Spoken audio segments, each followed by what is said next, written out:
खरीफ season की शुरुआत हो चुकी है और देश भर के किसान अपने खेतों में बुवाई की तैयारियों में लगे हुए हैं। लेकिन इसी दौरान एक ऐसी समस्या जो हर साल सामने आती है वो किसानों के लिए एक बड़ी परेशानी बन गई है। ये समस्या है खाद की कालाबाजारी और अवैध भंडारण की। जब किसान खाद के लिए लाइन में लगते हैं तब कुछ लोग खाद को छुपा कर रख लेते हैं और बाद में ऊंची कीमतों पर बेचने की कोशिश करते हैं। अब छत्तीसगढ़ के सक्ती जिले में प्रशासन ने एक ऐसे ही मामले में बड़ी कार्रवाई की है। कृषि विभाग ने 3.87 टन यानी 86 बोरी यूरिया जब्त किया है। आइए ये पूरा मामला जानते हैं। भारत की खेती में यूरिया की भूमिका किसी से छुपी तो है नहीं। खासकर खरीफ सीजन में धान, मक्का, सोयाबीन और अन्य फसलों के लिए यूरिया की मांग तेजी से बढ़ रही है।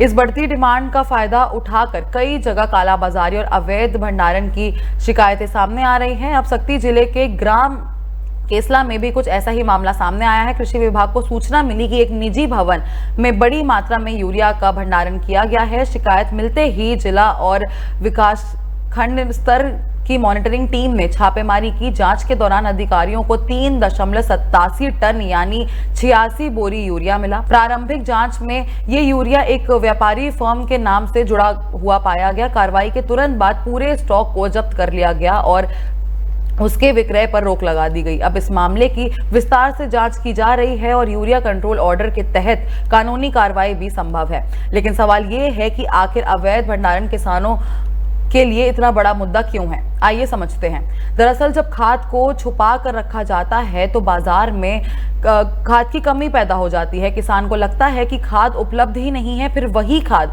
कुछ समय बाद अधिक दाम पर बेची जाती है। नुकसान किसका होता है यहाँ पे? सीधा सीधा किसान का। एक तरफ फसल की बुवाई का समय निकल रहा होता है और दूसरी तरफ किसान को या तो खाद मिलती है या तो फिर महंगाई मिलती है। इसीलिए सरकार और कृषि विभाग हर साल ऐसे मामलों पर नजर रखते हैं। सक्ती जिले में भी प्रशासन ने स्पष्ट कर दिया है कि किसानों के हितों से खिलवाड़ बर्दाश्त बिल्कुल नहीं की जाएगी। जानकारी के मुताबिक सक्ती, दाबरा, जैजैपुर क्षेत्रों में पहले भी कई मामले सामने आ चुके हैं जिनकी कार्रवाई भी हुई थी। ये दिखाता है कि प्रशासन इस बार खाद वितरण व्यवस्था को लेकर काफी सख्त नजर आ रहा है। विशेषज्ञों का मानना है कि अगर समय पर खाद उपलब्ध हो जाए तो फसलों की पैदावार पर सकारात्मक असर भी पड़ सकता है।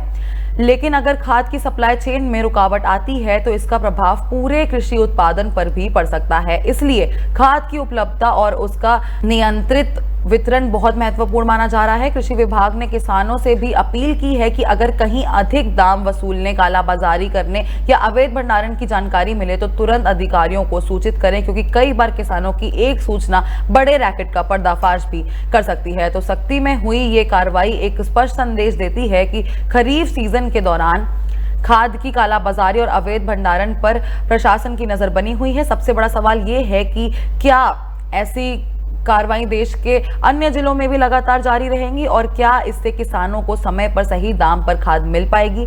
फिलहाल किसानों की उम्मीद यही है कि उनके लिए जरूरी संसाधन बिना किसी रुकावट के उपलब्ध किए जाएं।